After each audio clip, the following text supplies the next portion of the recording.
මගේ මාර්ගය වූ කලේ මෙලොව බැහැර කරන්නක් නොවේ. දෛවයත් කර්මයත් මත රඳන්නා වූ වක්ද නොවේ. පුද්ගලයාගේ වීරිය මතයි මගේ දහම ගොඩ නැගෙන්නේ. ලොව දුක් පීඩා බහුලය. එහෙත් දුක්ඛ නිරෝධ මාර්ගය සාක්ෂාත් කරගන්නේද දේශනා කරන්නේද මෙලොවම පහළවන බුදුවරයෙකු විසිනි. අවිද්‍යාව තුළ දුක් පීඩා හෝ මෝහය වැඩේ.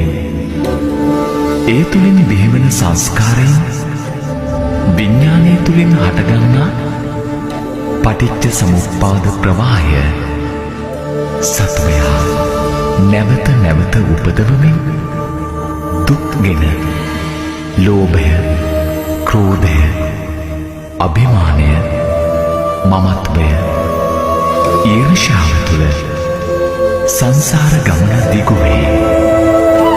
ඒ සියල්ල අවිද්‍යාව නිසාම උපදී.